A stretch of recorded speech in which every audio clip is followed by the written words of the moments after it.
Good afternoon, everybody, and welcome back to our weekly webinars. We've been doing this every single day, and so this is our third of five that is happening today. And so I just want to say, by the way, thank you to the national chapter of NACE for helping us put this together. My name is Keith Willard. I'm the president of the Greater Broward Palm Beaches chapter of NACE, and it was kind of our brainchild at the beginning to when we got that email from Megan Ely about providing free webinars for all of our NACE members. We really thought, how do we take that idea and expand it? And so this is how we came up with this week worth of webinars. And we went through and chose people that we knew subject matters would mean something to the people watching this. And I think today's subject is right on. And also having access to these incredible speakers that you just wouldn't normally have access to. And I think this is an awesome thing. So we just want to say thank you to Megan Ely for making this all possible. Also, I want to say thank you to a couple of the other NACE chapters, the Richmond chapter, the Appalachian chapter, the Charlotte chapter, the Triangle chapter, the Greater Atlanta chapter, Nashville, Northeast Florida, Orlando, the Greater Miami and Beaches, and the Tampa Bay area for also being great at just getting this out to their membership and being a support. So they are also our co-sponsors on this. So thank you.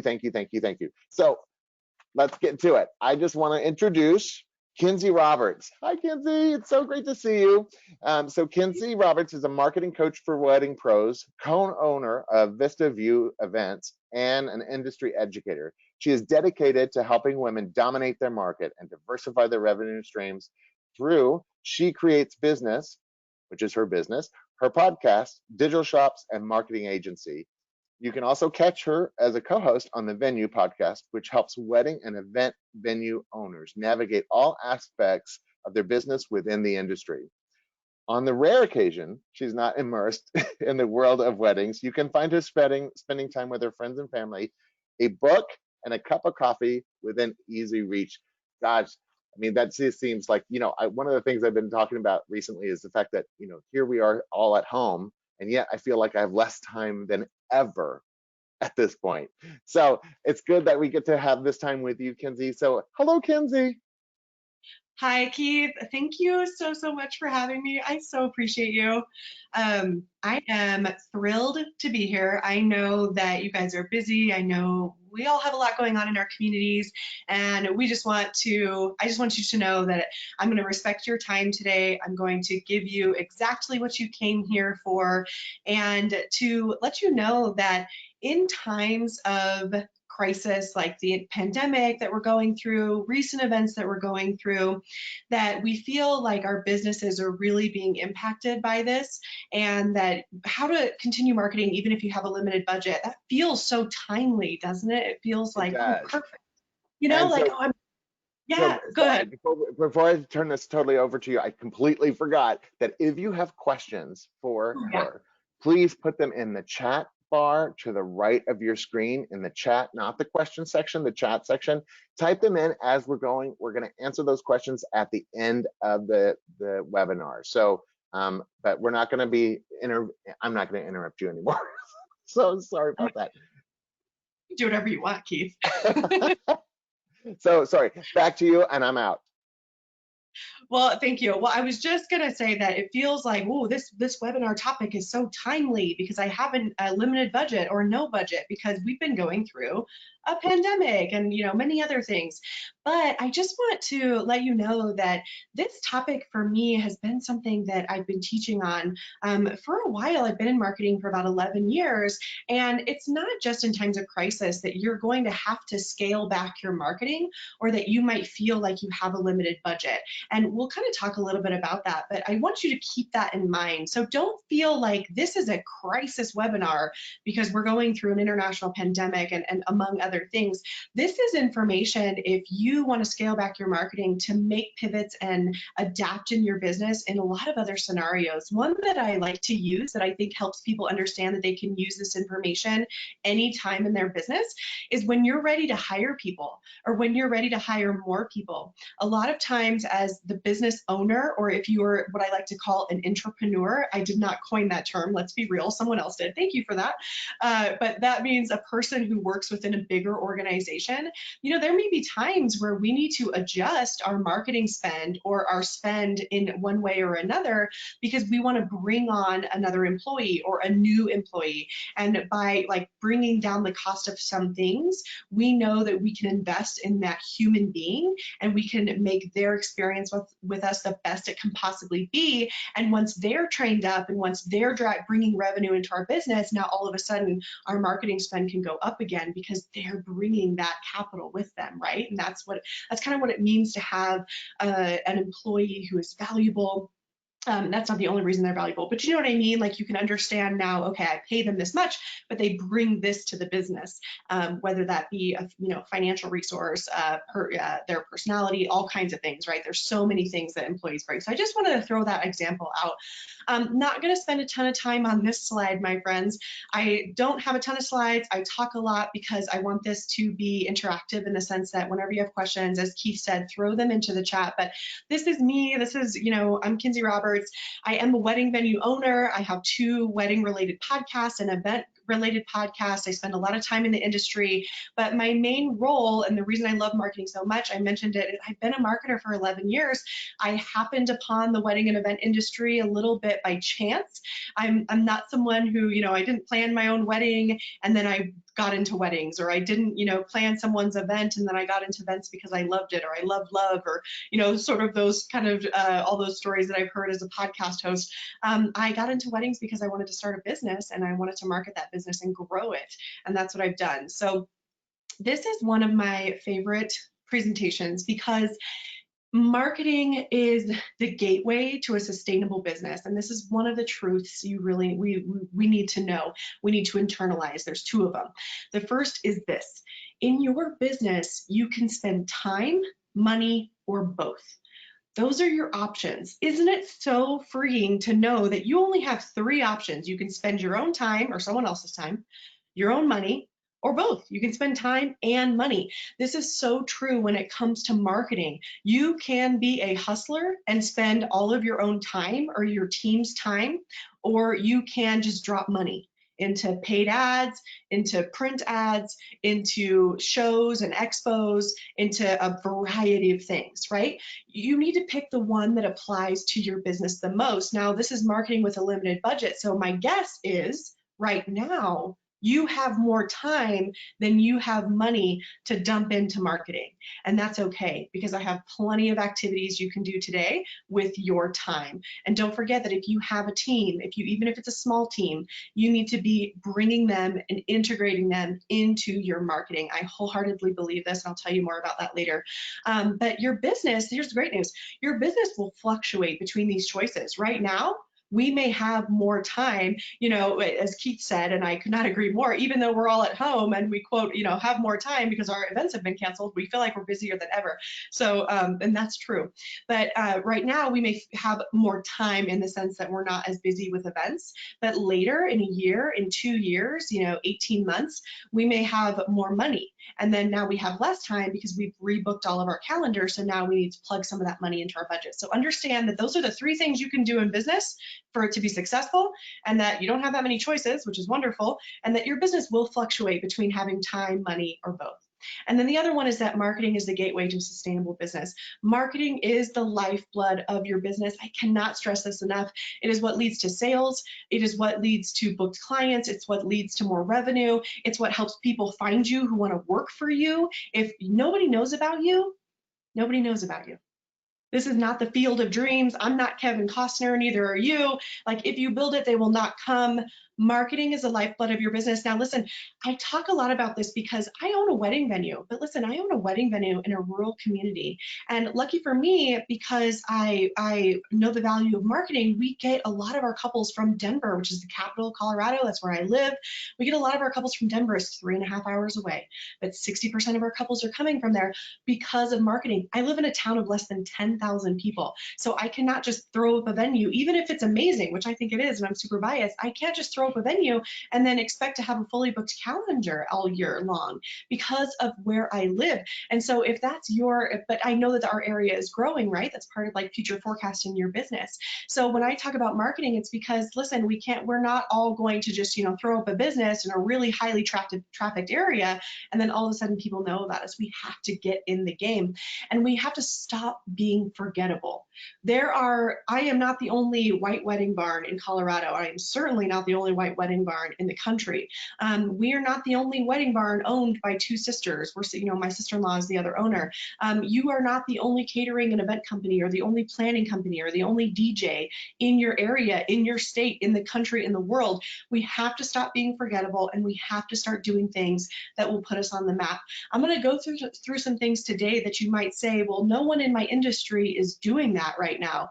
Awesome news for you. That means you should probably pay attention to it and be the first. It's okay to be the leader of the marketing crowd, and it's okay if people follow right behind you, because at the end of the day, we want to elevate our clients' experience, but we want to elevate our clients' experience from a standpoint of education. Imagine what it would look like if we all worked in an event industry where we had an extremely well-educated client because of the information we were providing, and they felt confident in the buying decisions that they were making.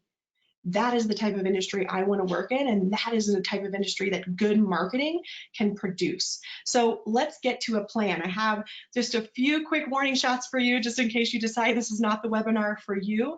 I talk fast, I teach fast, and I talk in plans and steps. I don't speak in stories, and I don't speak in philosophical, high-level, 30,000-foot overview things. You will actually have a checklist of action steps you could do right after you hit stop on this webinar when we're done. I hope you stick with us. And that is always my goal for every teaching. So I'm not really a storyteller. Hope that's okay. Let's get to it. Step one. Here is how you can market with a limited budget. You already know this because we did go through we are still in the midst of a pandemic crisis, right? So you already know this, but I have a few ideas for you.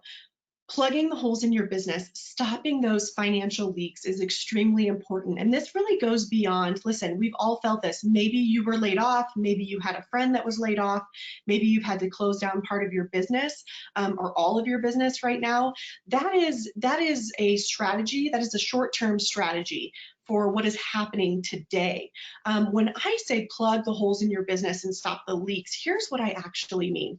I mean, stop paying for marketing that isn't working. And this is a long-term strategy. There are things that businesses and we have to do as business owners in the short term so that we can stay alive. That's why people have and are still continuing to get laid off. That's why businesses have closed temporarily so that they can kind of decrease their overhead. Unfortunately, and as horrible as those things really are, unfortunately, that's what has to happen kind of in this interim period when we are so deep into this coronavirus. But overall, long-term, because I want to get you guys thinking long-term about your marketing, is to stop paying for marketing that doesn't work. And what I mean by that is ads that you don't know the conversion rate of. So if you had someone come to you and say, hey, I can start advertising your event business for you via Instagram ads, I can put you on a Facebook carousel, we can do that, and they're kind of just running it for you and you're just writing checks every month, or someone set up some ads for you and they're only $80 a month or $110 a month, so I'm just going to keep them, but you have no idea what's happening with that ad. Are you actually converting couples from it? Do you get any action on that ad? Are people commenting? Are they doing anything? Has anybody referenced those ads or that ad if you only have one running when they're booking with you? If the answer is no to that question, even if you're only spending $75, $100, $150, the amount is relative, right, to your business, please turn those ads off. You have to have the conversion rate, and more importantly, the return on investment, that ROI. That's just a fancy way of saying, have you booked any clients from the ad? If you haven't and you don't know the answer to it and you don't have the time to dig into that data, go ahead and just pause that ad, stop the leak, stop spending money on it, and be done with it for now, because I promise you, Facebook's ads program isn't going anywhere. They enjoy it, they enjoy making money. So it'll be there when you're ready to come back to it. The other thing that I want you to stop doing is stop paying for software and tools that you do not need. One of the biggest mistakes that I see made in the event industry is that a lot of my clients will start to set up to scale a business that does not exist. I see this has nothing to do with this, is partially to do with marketing, but one of the things I see this in the most is we all think we need a client relationship management software. We all need a Honeybook. We all need a Dubsado. We all need a this. We all need a that. And we have like 3 clients, or we only have 25 a year. Even if those are, which if you only need 25 a year, that's great, but you may not need that software. So stop setting up to scale your business. Like, I need this Instagram scheduler. I need this Pinterest scheduler. If you are not actively posting to Pinterest or to Instagram every single day, and you're not consistently showing up on those platforms, you don't need that. Yeah, it's only $8 or it's only $12 a month here, $50 here, or $45 there. But once you start, kind of tucking all of that software into your coat pocket, now all of a sudden, instead of $8 a month, you have a $225 monthly bill on software you're not using. Another one of these softwares, and listen, I teach email marketing and I thoroughly believe in it, but that's another one that I see people to make the mistake of. They spend $29 a month on a ConvertKit, or they are spending $33 a month on MailChimp, but they're not actively using email marketing to drive revenue to their business. So please stop spending money on softwares and tools you do not need today. There are other options for you to grow your revenue. We're going to talk about those, and you can do that for free or on a more limited budget. Virtual assistants, listen, I love outsourcing. Don't hear what I'm not saying. I am not trying to razz your virtual assistants or people who are doing this for you, but virtual assistants who are just strictly posting your portfolio with, this is kind of a joke, but with hashtags like, oh, it's swoon worthy and this bespoke event and blah, whatever it is.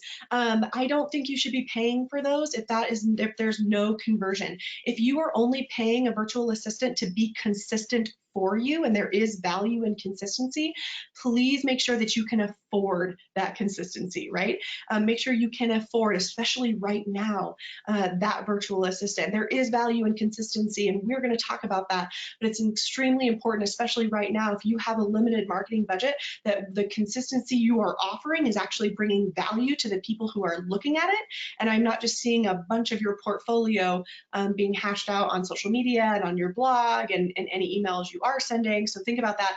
And I don't mind saying this because I run an agency and people pay me to do their marketing for them, but agencies that don't understand your business and your marketing, listen, marketing is an inside job. When I'm working with a client, my ultimate goal, this is my favorite thing to do, is to teach them how to create a culture of marketing inside their own business. Marketing is an inside job, and eventually I want you to fire me. I don't want to be your marketer for the rest of your business's life or your business's lifespan, because actually that's not the most effective marketing. I want to teach my clients how to do it themselves, how to create a culture of marketing within their business, within the business that they work for, so that they can do it themselves, because that is the ultimate in sustainability, is making marketing an inside job. Because what if I break my arm? What if my marketing managers break their arm and we can no longer type for you? I don't know, that was random, but you know what I mean, you guys? The ultimate in sustainability is having that culture within your own business, or the business that you work inside of, so that it's just part of who you are. So no matter who's working there, no matter what team members come and go, no matter what associates you hire, it is just part of your training. It's just part of the DNA and the fabric of the company that you work for. So agencies that don't understand your market, they don't understand your business, cut the cord if you can. A lot of you probably already have, because it's a huge expense. I know it is, but I love to talk about making marketing that kind of, bringing it into the fabric and the DNA of the business that you own or the business that you work for. So hashtag stop the leaks. Step 2. This is where we're going to get into the real tactics of marketing with a limited budget. These are actually, step 1, step 2. So this is your second step. Here's what I need you to do.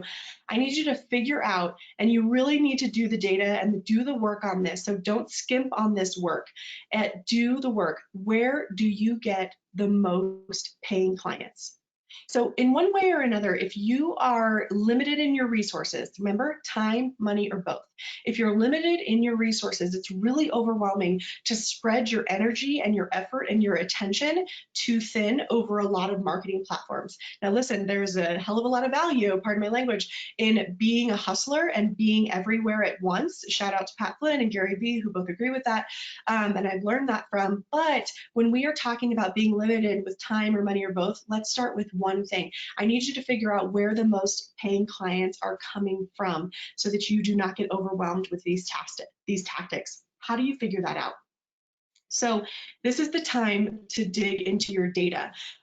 If this is not an ongoing practice for you already and you don't have a system for it, so you don't have a system to collect, like for instance, we have a form on our website that everybody fills out to get in touch with us, and every single time we ask, how did you hear about us? And then that data point, how did you hear about us? That answer is automatically zapped using a tool called Zapier into a spreadsheet so that I can run that data every single week. If you that sounds fancy, it's really not. It's all free. But if you don't have a system like that, and this is kind of the first time you're really going to sit down and figure out officially by the numbers, not just by what you think in your head, but officially by the numbers where your paying clients are coming from, it's just going to feel cumbersome this first time because you're actually going to have to get in there, write it down, type it out, create the spreadsheets. It doesn't have to be a spreadsheet, it can be a notebook and a pen. You guys make this as easy as possible. I don't want to make this complicated. It does not have to be, but you need to find where the most paying clients that you get are coming from. You need to know what your conversion rate is. That is just a fancy way of saying how many people get in touch with you versus how many people actually book with you. Get that number. It's a percentage. So is it 10%? Is it 26%? Is it 32%? I don't know what it is, but you need to figure out what it is. If that involves you going through all of your inquiries in the last 6 to 12 months and then dividing that by how many people, or timing that by how many people actually booked with you, that's your average conversion rate. We need to know what that is, and we need to know where those people came from. It's extremely important. Here's what I don't want you to include, and please stop looking at this. Stop looking at the number of followers you have on social media, and please don't include any arbitrary numbers like where you get the quote most traffic to your website. If you're somebody who gets a lot of traffic from Pinterest, but that traffic is converting at exactly goose egg, we don't care about that number because it's a goose egg. That's a zero, which is that's a $0 sign. Doesn't mean anything. And so we need to get away from that. We don't want to pay attention to those numbers. Now listen, especially while we're marketing on a limited budget, we need to focus on the money shot, which is where people are actually coming from.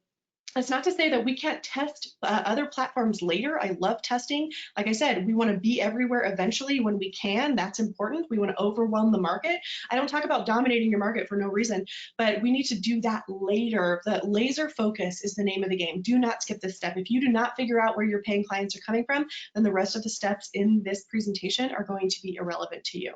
So find out where your paying clients are coming from. I'll give you a few examples here in just a second. Step number 3. Is once we have that number, so we have our conversion rate, we know the percentage of people who actually book with us once they've inquired, and we also know where all of our paying clients are coming from. We're not looking at arbitrary numbers. We know exactly where our clients are coming from. Now, the point of that is to now amplify and increase your marketing in that channel, whether it be referrals, whether it be social media, whether it be search and SEO. I don't know what it is for you. I'll tell you what it is for my wedding venue. But on the referral channel that you just uncovered that is bringing you the most paying clients, we are now going to amplify and increase your marketing in that sphere of influence. Why? Because we are now going to drive more clients to you from that channel. And here's how we do that. These are examples of how you can start to amplify. So I don't mean, here's what I don't mean. I don't mean that if Instagram is the channel that converts the most paying clients for you, if everybody hears about you on Instagram, I don't mean now instead of posting 3 times a day, you're now going to post 6 times a day. That's not really amplification. That's just a tactic. That's just an activity. So now you're just posting more. So not necessarily more is more is more, right?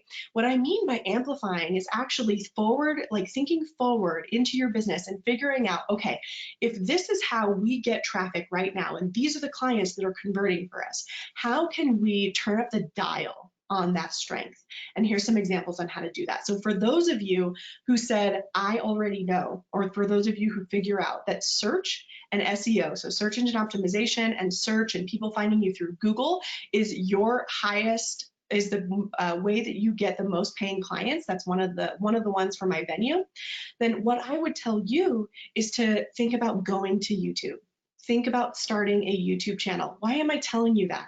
Because YouTube is owned by Google. I probably don't have to tell you this. YouTube is Google's favorite child.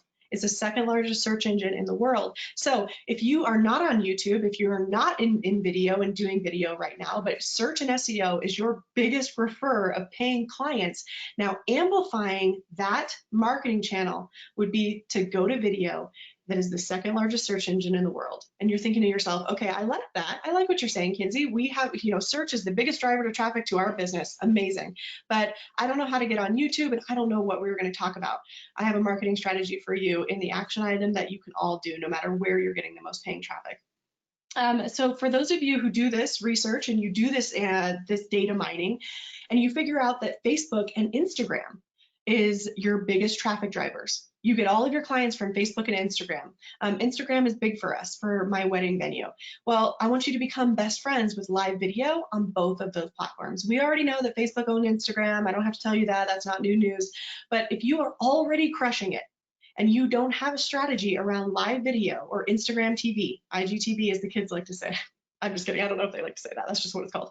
If you already know that you are crushing it on those platforms, instead of, like I said, I don't want you to now start posting 6 times a day to your feed, I want you to create a culture of video in your business. Can be live video, can be Insta stories, which you can just cross post to Facebook if you want to. It can be you record video and then you upload it to Instagram TV, but I would love for you to create a relationship and a culture of video in your company where you are already driving traffic. You don't have to do anything else except for now turn the camera on yourself or on your business. It doesn't have to be you. It can be your staff. It can be the people that you contract out with, maybe if you have assistants on the weekends, depending on your business model. It doesn't have to be you and your face. I think that's what that instantly when I say video, I can feel people cringing. And it's because they think I say, what they hear is, you need to put your face on the camera. And listen, I'm here to tell you, you don't have to do that if you don't feel comfortable. What you need to put on the camera is what's going to be helpful to your ideal client. If that's your face and you teaching, then good on you. It needs to be you. But if that's something else, if it's your staff, if it's your assistants, if somebody else can teach your clients that is involved with your business or the business you work for, then it can be them. So don't mishear me. I'm not telling you that your pretty face, because I'm sure it is, and you need to be on video, needs to do it, but it has to be someone. And just remember that it doesn't have to be you, but it has to be what will help your clients. That's the goal of video. Okay. And then finally, if you said, I get the most, I think I misspelled referrals here. If you are telling yourself, I get the most referrals from other business. So actually, word of mouth marketing is my top referrer of paying clients. That is excellent. You know what you need to do now to amplify your marketing? You need to serve those businesses who are referring you paying clients. And I will give you an example of a way to do that in your action plan at the end of this presentation. Serving those, and I truly mean serving. Here's what I don't mean. I'll give you the example in a little bit about what I do mean. But what I don't mean is sending an email that says, "Hey Kinsey, it's Bill. Just wanted to check in with you, let you know I'm thinking about you. Hope you're doing okay through this crazy time." While I sincerely appreciate that, and I'm totally going to get back to Bill if he sends me that message because I love him, he's on our preferred vendor list or whatever, it's not really helpful and it's just another email that I have to answer. I know you know what I mean. We love our people, we love our creative partners and our vendor partners, but when our inboxes are starting to fill up, which they are right now, we're all busier than ever, it's just not something that's helpful. So I'm going to give you real strategies for how to serve those vendors and stay top of mind so that you can continue amplifying that word of mouth marketing and that referral based business. I want you to think ahead. Don't become stagnant. When I say stagnant, that means if Instagram is your biggest referrer, now you're just going to post 3 more times a day. That's stagnation. That's just you operating in the same whirlpool. Thinking ahead is saying, okay, Instagram is our biggest traffic driver of paying clients, super important. I'm going to keep saying that. So what can we do? Can we create a live video series? Can we go live once a week answering a question from our clients? Think about that. Think ahead. Don't stagnate in the same whirlpool and just try to pile on what you're already doing. What can you do to amplify the message? And then step 4, this is super important. This is the biggest kicker about marketing that people hate, because what does it require? It requires patience. And we live in such an instant gratification world. But I've got some amazing news. Marketing is math. And if you have math, or if you have data, then you have math, and now you have marketing. Marketing is just math sometimes, you guys. It's creative and it's all the things. But in many cases, all we need to do is look at some numbers and we know exactly what to do. There's no more confusion. There's no more questions. There's no more wondering, well, should I put my money and time here? Should I put my money and time there? That's exhausting, and I don't want that for you. So here's what I want you to do in step 4. Now that you have found where your paying clients are coming from, you know how you're going to think ahead, and you're going to start to amplify that marketing, whether it be through starting videos, starting a YouTube channel, whether it be through serving clients via referrals, or serving other vendors. Now in step 4, we're going to go all in on that strategy that we just talked about, that amplified strategy, for 60 days. You have to do this. You have to gain enough data to determine if your marketing method is working. Here's one story. I told you I'm not a storyteller, and I'm not, but I'm going to tell you one story just to illustrate what I mean by this. Why I put posting to Instagram 8 times is not a marketing method. That's not a marketing strategy. That's nothing. That's just you doing this with your thumbs. Or if you have thought ahead far enough to have a scheduler, that's you working your mouse and just scheduling on Planoly or later. So that story is, I had a client once, and we put together an Instagram strategy for them, and they said, I have been doing this every day. And I said, for how long? And they said, well, I've been posting for 2 weeks. And they, we did a 4-day-a-week strategy with them. And I said, you've seriously posted to Instagram 8 times. 8. That's not, no, that's not a strategy. So if you are someone out there who has said those exact words, maybe not 8 times, but maybe it was like 10 or 12, or maybe it was 8. I don't know. If you're like, well, I did it, 5 times in a row and it didn't work, that's not a strategy. That's just you getting your feet wet. That's you testing the waters, right? We need to continue. You need to go all in on your amplification strategy for 60 days. You have got to have those numbers. Why is this necessary? First things first is, this is the crux of all marketing issues in the wedding and event industry, is that implementation is few and far between. I know you guys know what to do. When I talk to other event pros about their marketing, y'all are brilliant. They know exactly what to do. You know what you should be doing. The implementation, I'm gonna say it one more time, the consistent implementation is the leg breaker. That is what happens every time. It's the 8th time on Instagram, and I'm like, that's not consistent, and that's not implementation. And that is where people always get stuck. They kind of just hit a wall. So we have to implement. So why is the 60 days necessary? Because I like to give you a number. Get out there, 2 30-day calendars so that you can cross it off and pretend like the end is Christmas. I don't care what you do, but you have to implement for 60 days. You need time to test your marketing channel, especially for those of you who determine that amplifying your message is now you going to a new channel. So if you are someone who's crushing it with search, and that's where you get your clients, and you're going to amplify on a YouTube, you need time to test that new marketing channel. Nothing's going to happen. And to be honest with you, 60 days is kind of a short period of time. I personally test things for about like 3 months usually. That's not to say that I will adapt within that 3 months. I'm not just constantly slogging on the same thing if it's really not working. But I tweak within the same strategy though. That doesn't mean I quit after 2 weeks on YouTube and then I'm going to go to something else. It means that I will tweak and change within YouTube itself, right? That's what I mean. You have to give yourself that time, give yourself that runway. That marketing runway is what's going to help propel you forward. And that runway is what gives you the time to test. And then you need data to pull apart and analyze. Remember, I said marketing is math. And if you don't have any data, you're really doing yourself a disservice, because you don't have anything to pull apart. So I'll give you an example of that. If you get on YouTube and you only get on YouTube for 14 days, you will have 0 data. We expect to see, 1,000 subscribers and, so many minutes of watched video, but you're not going to have any data because honestly, it will take that much time for YouTube to kind of scrub your channel and realize, oh, there's a new person here posting content. Now we need to pay attention. That's how algorithms work. That's how Google works. That's why your website didn't gain traction when you first put it up in the first few days. It's because it actually takes those search engines time.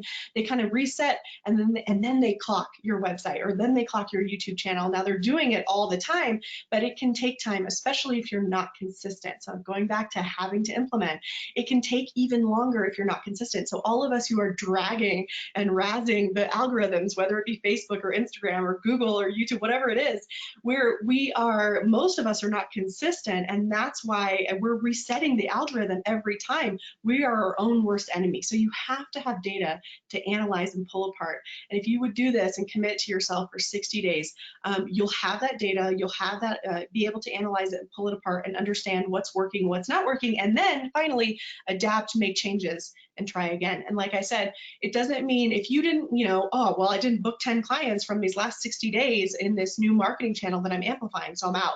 That's not what I mean. We need to adapt, we need to make changes, and then we need to try again. So instead of just jumping ship, because 60 days is that's just a teaser. I tell everyone, you got to give something at least a year. But I want you to take these 60 days before you adapt and change so that you have those analytics to say, okay, what we did in the last 60 days, we can see that we're making progress, but we've got to change something here. And then you take it the next 60 days, and then you take it the next 60 days. So that's just a little taste tester because I didn't want it to feel like you're biting, trying to eat a whole elephant. But if you were to ask me, if I were coaching you, what I would say is that if you are serious, you've got to test something for a full year. But take it in 60-day chunks so that it's manageable and so that you can start to analyze your data and you don't get so far in the race before you realize you have to turn around. One of the analogies, again, no credit to me, did not make up this analogy, but I love it, is that if you are running a marathon and you're just focused on that marathon and you're not really looking to the side of you, we think that, oh man, I need to do this for 2 years before I come back and look at the numbers. But what if you were going in the wrong direction for 2 years? Well, now you got to come back, or 2 miles, to stay with the marathon example. Now you got to turn around and come back 2 miles before you start going in the right direction. Whereas if you would just take yourself in short sprints, it's a hell of a lot easier to turn around in a sprint than it is if you've already gone 2 miles down the road, right? So it's 60 days is what I like to say, because that's a quick sprint and you can so much easier turn around and make a change and start down a new path than you could if you've been, running the same race and then realizing 2 miles down the road that you're going the wrong direction. Really have to stop saying this won't work for me. This won't work in my industry. This won't work in my business. This isn't going to work for my company. When the truer statement is we haven't taken the time to implement anything. We haven't actually taken the time to test anything.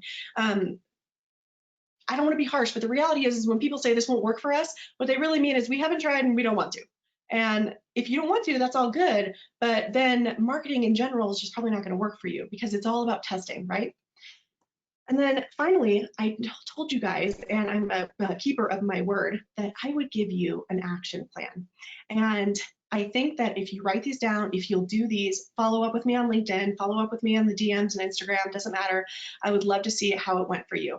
This is, so number one, here's what I want you to do. Reach out. This is especially good. I told you I would give you a real example of what you could do. If you were that person who said, ooh, I already know that all of our paying clients come from referrals, here's what you guys can do. And even if you're not, reach out to 5 to 10 vendors. 5 to 10. Listen, for those overachievers, just make it 10. I put 5 in to make it nicer, but if you could do it to 10, this will change your life. Of all types, all vendors, and ask to contribute content to their business, not your business. Their business. This is where it goes back to serving those vendors, serving your creative partners. I don't care what it is. You decide what kind of content you're amazing at making. Is it blogging? Are you a great writer? Is it doing an Instagram live or doing a story takeover? Is it doing a Facebook live? Is it offering to walk their clients through a sample quote? Like I'm looking at you caterers. I feel like the food and catering business is so mysterious because you always like to say, here's what you guys like to say. Well, it's different for every event. And it is. We get it. We get it. I promise. But the reality is you could provide samples of something. I am a venue owner. You know what the number one question that I get, other than do you include tables and chairs, is that how much does beer cost? How much does the bar cost? And how much does food cost? And they want me to know. And I don't know. I don't know. If any of you came along to me and said, Kinsey, I want to write you a blog post, and I am going to make you 3 example menus with example pricing for 3 themed weddings, and you just post it. It's just for you. It's only for your blog, so you don't have to worry about duplicative content. You guess which caterer I'd be recommending over and over and over again? That caterer. So get out there, reach out to 5 to 10 vendors, offer them something that they can put on their own business. We are all looking for content, and this is something that you can do to serve those vendors who have been referring you business and staying top of mind when booking is slow and your marketing budget is limited. This will cost you time only. It will cost you $0, but it will cost you your time. So make sure you have the time to do it so you can provide quality information to those people. I'll give you an example that I told one of my clients. She's a wedding planner. What we did for her in this time, she was, this was back when everyone was at a stay-at-home order. She could not go anywhere. Now we can at least go places. She couldn't go anywhere, but she wanted to make relationships with 5 venues in her area. Again, she's a wedding planner. And we did this for her. What she actually did, and this is early March, is she created a postponement checklist, a rescheduling checklist, right? When we were all postponing and rescheduling tons of couples for these 5 venues in their branding. That's the kicker. That is true service. She created the postponement checklist in those venues branding, each one, so 5, and then she sent it to them and say, hey, Kinsey, this is Gloria, and I wanted to send you this postponement checklist. If you use it, great. It's for your couples. Feel free to send it to them. I know it's hard to postpone a whole wedding, and I'm here to help however I can. One of the venues didn't reply, but the other ones were like, thank you so much. This is incredible. We really appreciate it. Whether or not they use it that's immaterial. It doesn't matter. That's up to them. But they're never going to forget that she provided them that service. Just like I will never forget a caterer who offered to write a blog post on my blog, and helps me say every time I get that question about how much food costs at a tour, I can say that's a great question. It does depend on your menu. It does depend on the size of your wedding, but I have an incredible blog post for you written by a professional caterer, and I'm going to send you that link after the tour. You see how that works? Next one, next action step. This is for all of you who are worried about, who haven't been consistent, who want to see the value of consistency. And here's a content idea for you, super easy. If back when I said stop paying a virtual assistant for just posting portfolio photos was kind of like, ooh, that's all I have. Here's how you can fill up your content calendar for the next 30 days. 30 days, super easy, 1 month. Love to see you do it for longer than that, but just try it for 30 days. Take 1 question and answer it. That's all you have to do. You can still post a portfolio photo, right? Because we're a very visual industry, but all you need to do is answer a question. You have clients, we have clients, we all have clients. Get out there and help those people publicly. We all get the same questions. All of our clients have the same problems. I know that we work in a very cyclical business because we're kind of like trading one client set for the next client set every single year.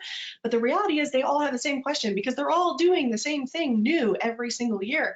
It's not going to hurt your bottom line to answer questions. And also, I get this a lot, especially about pricing, like we don't want our competitors to know what we charge. So we don't want to answer questions about money. They already know what you charge. Like that's surprise or not surprise. Like they already know what you charge. Everybody knows. It's not a secret. And listen, if you're seriously worried about that, we've got bigger problems than answering questions for our clients. Dig into all the emails that you've ever received from your clients and all of your prospects. Dig into the DMs, wherever you communicate with clients.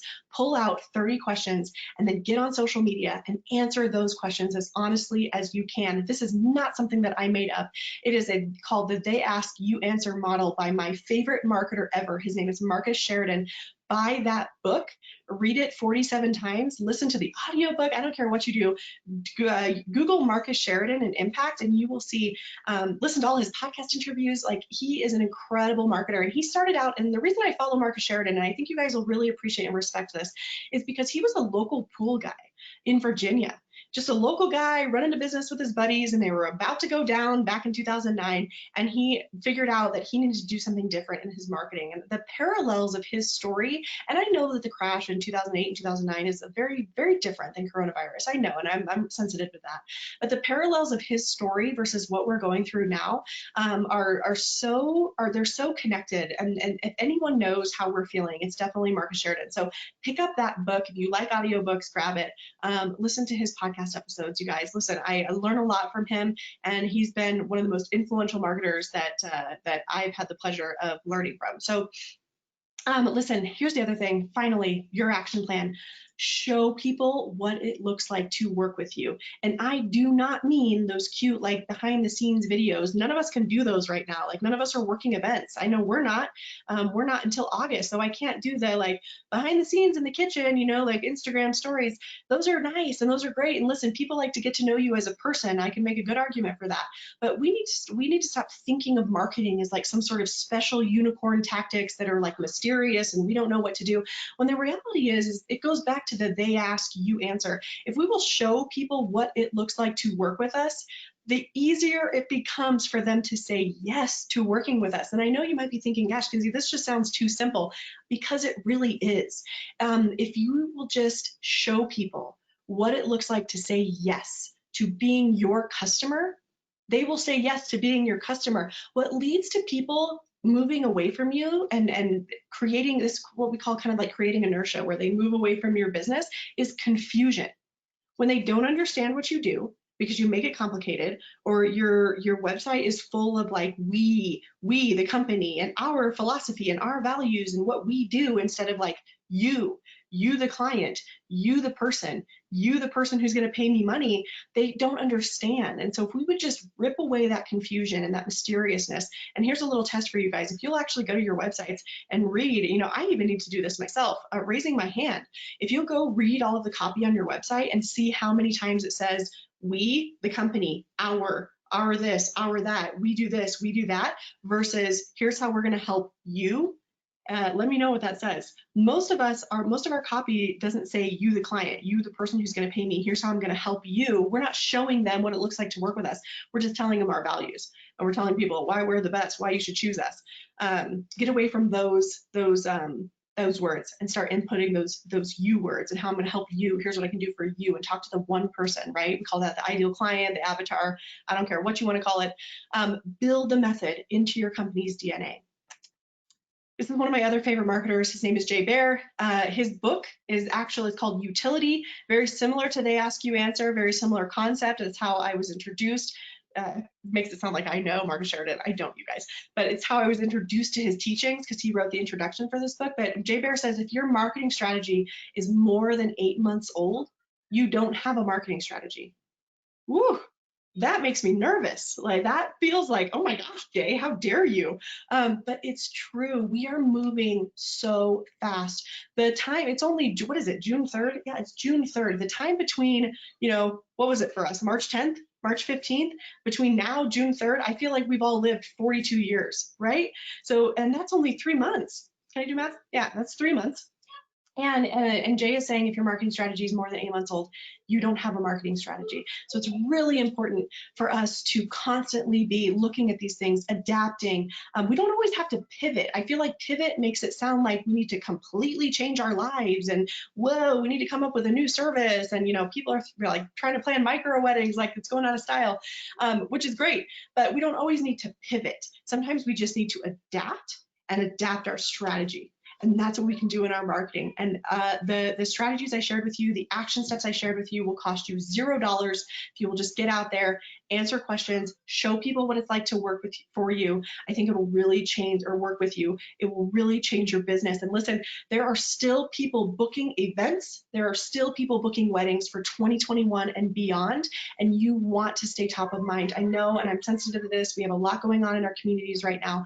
But if we stop marketing, if we stop telling people that we're in business, we are going to be out of business. If it looks like, even for a second, that we are not in the game, our client, our prospects and our leads are going to think we are out of the game.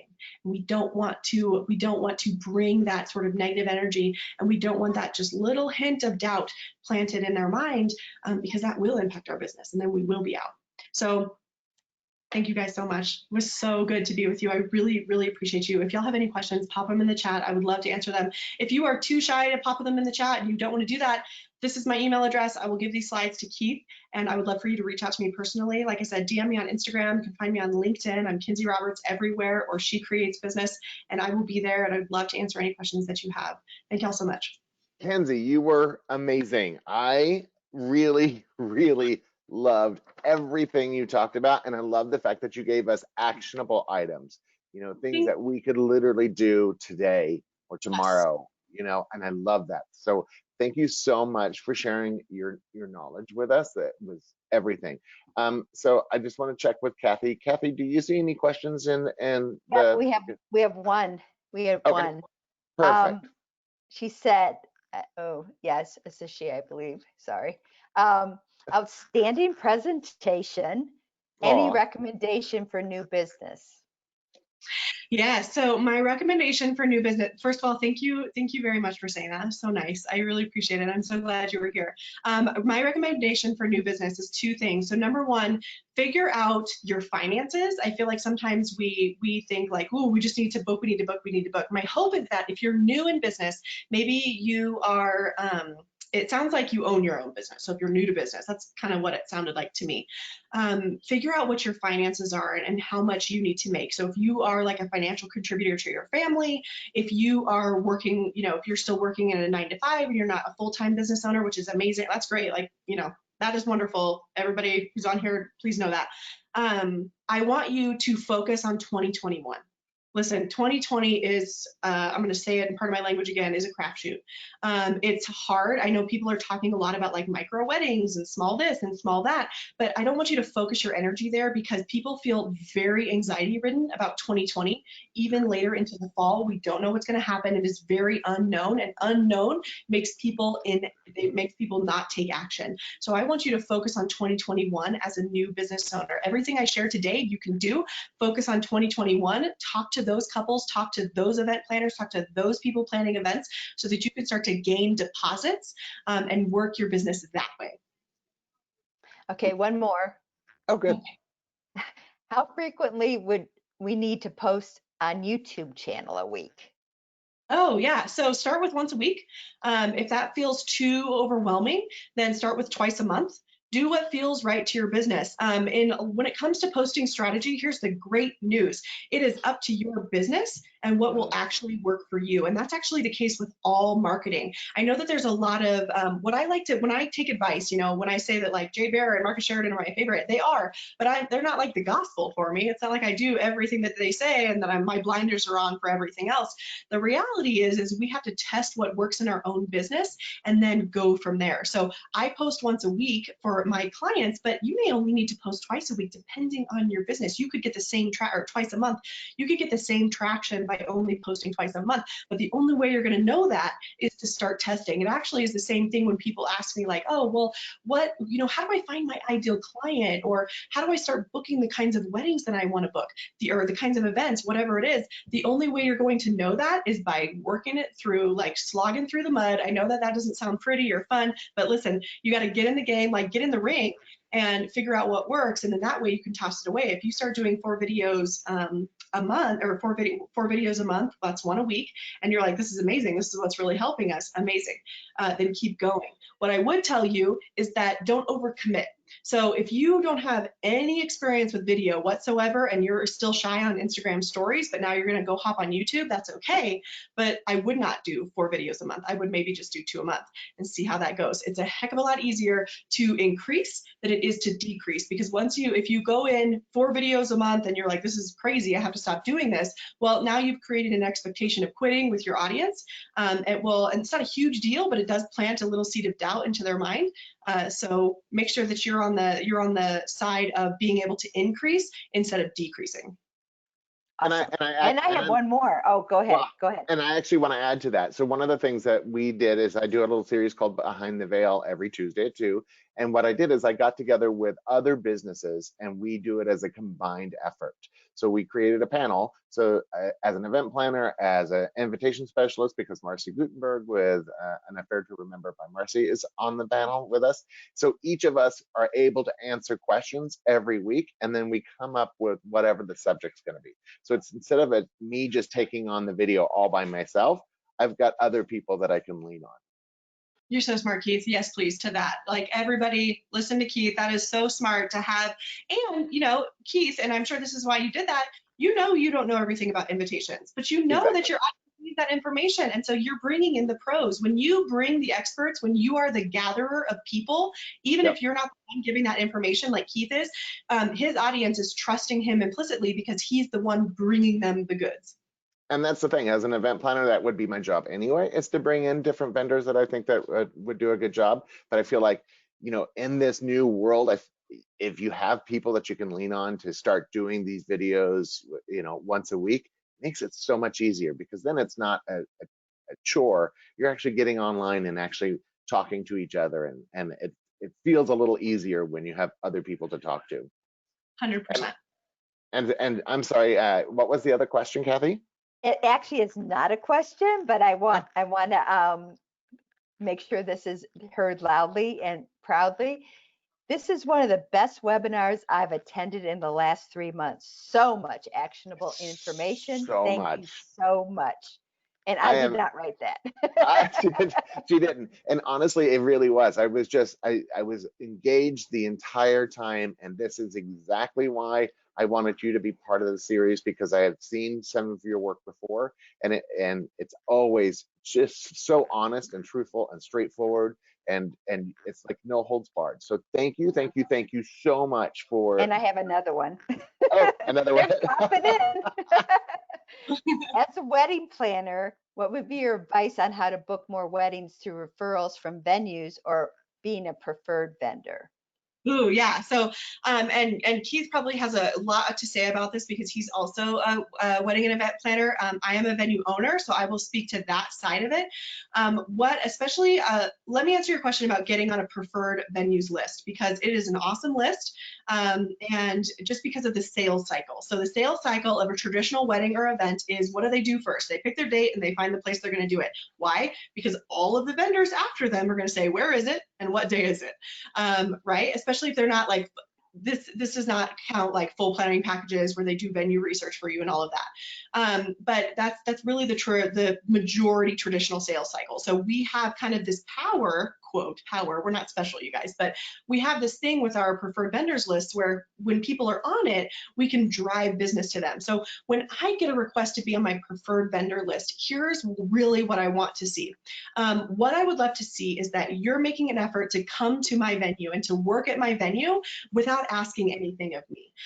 When I get emails that are just like, hey, tell me how to get on your preferred vendor list. I don't know why people send that email. Number one, probably not going to answer it because I don't have time. And number two, I think you know the answer. You're just too lazy to do it. And so what I want to see, and that sounds harsh, but what I mean by that is, you know the answer. Like, you're an adult. You're a grown adult working and living. You know what I mean? And so you know the answer. What I love for people to do is say, hey, Kinsey, this is Sally. I'm a wedding planner. I'm XYZ, or I'm looking to expand into your area, or even if I'm just getting started, I don't mind. There's a lot of great started. We were all there at one point, you know what I mean? And I'm looking to do XYZ. I would love to set up a style shoot. Here's my goals for the style shoot. Here's who I'm going to get published with. And here's what I expect to come out of that style shoot. After the style shoot, if you're happy with my work, I would love to sit down with you or take you to coffee to talk about getting on your preferred vendor list. Or you could save that part for after you get that style shoot at my venue published. That's what I would like to see. And that's just one example. I want to see action. I want to see somebody who well thought out how to approach my venue and who wants to work with me. Or I want to see someone who really does want to work at my venue. Bring me a client. We have a lot of planners in our area who brought us clients last year, and they say, we love your venue. We've seen it on Instagram. We had to refer it to this client, and then they booked with us. And then I'm not saying you have to bring me business, but I'm going to return the favor 10 times if you're on our preferred vendor list. So if someone brings me one client, they're getting on the list because I know that they care about us. They care about our business. And I respect them, and I sincerely appreciate them bringing revenue. That means a lot, rather And than just saying, hey, can you do something for me? yeah, so and one of the things as an event planner, and the way that I have actually expanded my list onto the preferred vendor list, is learn about the venue and about what's important to the catering manager. So a lot of times people don't understand food costs, and because we have a lot of people that say, well, can't the hotel just throw this in? Well, no, the answer is no, because there's a food cost and there's a profitability margin that they have to. So you need to be aware of what the catering manager, what their goals are, how they're going to achieve them, because they've got to make first quarter, second quarter, third quarter sales goals. So how do they do that? And then also figuring out what food cost is and knowing that what the chef can do within. Most people don't realize that food cost is about 22 to 24%. If you go above that percentage, then they get into trouble. So it's important that you know that. And you also should know what attrition is and what contracts. Be a well-informed event planner that totally understands the sales process of the hotel and what their goals and the kind of clients that they're looking for. Yes. And the only way you get that information is by asking. So we have to show up and take the time to meet with those catering managers, to meet with those sales managers, ask them what they're looking for, ask them what they need from us, and be genuine in listening to those answers and then taking action. Now, listen, that doesn't mean you have to work with every single person. You might have a meeting with a catering manager. You might go on a site tour and say, oh, I appreciate your time. You don't have to tell them this up front, but you can just say, thank you so much. Really appreciate it. And then you realize, like, oh, maybe that's not the best fit for the type of business that I'm personally building as an event planner.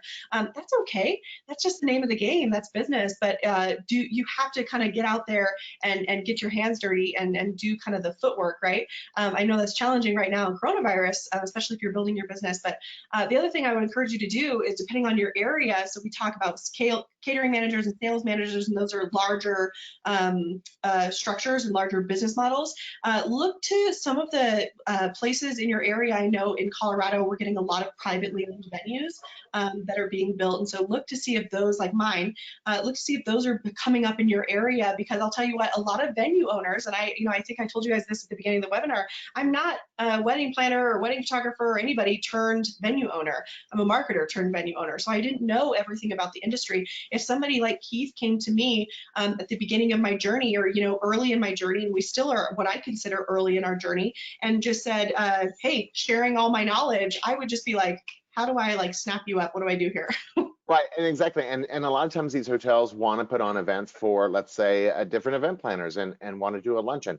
Be that person that helps them, that they can go to, because they're going to be needing to reach out to the community at large, because they're going to want to get that stuff comped or donated. So a great way to get on a vendor list is to be a partner in those type of things and say, look, do you have a lunch coming up that I can help you with? Because I would be happy to help you plan that. And then that way they get a one-on-one interaction with you about how you actually plan events. And it's no skin off their back, because it's not costing them anything, but it's a great way and a great opportunity for you to be able to interact with them. Couldn't agree more. One more comment, and who knows, when I look again, might be another one, but it's just a comment. Absolutely agree. That was based on the last one, saying how fabulous it was. Very engaging and thought-provoking series. So kudos to both of you on that one. Love it. And I know that we're close to our hour, so I'm going to just really quickly say that join us again tomorrow, Thursday at 3:30, where we have Renee that is going to be talking about connecting authentically on camera. So one of the things that you've probably been noticing is that, how we look into the camera to make sure that we somehow connect with the audience. And that's sometimes very difficult for people to figure out. So tomorrow we're going to teach you how to do this, because this is our new world, is communicating through this kind of environment. So it seems to be something that wouldn't be so important, but it really is incredibly important to be able to connect authentically via the web, right? Yeah. And Kathy, any other questions? No, but obviously kudos to both of you. Thank you so much. Thank you, Keith, so much. I appreciate both of you, and Kathy. And thank you, Kathy, so much for doing the backup. And again, thank you, NACE National, for providing the platform to be able to do these kind of things. Thank you so much, Kinsey, for your thought-provoking and action-driven presentation. Also want to say thank you to all the NACE membership that's out there watching us, because we had a pretty big crowd today, which is awesome. I'm very excited about that. Also know that this presentation will be available. We will be sending out a link so that you can, if you missed anything, if we went too fast, you'll be able to look back over it, right? So again, thank you everybody for today's webinar. Come back tomorrow at 3:30 where we figure out how to connect authentically through the camera. Thank you. Bye, guys. Bye.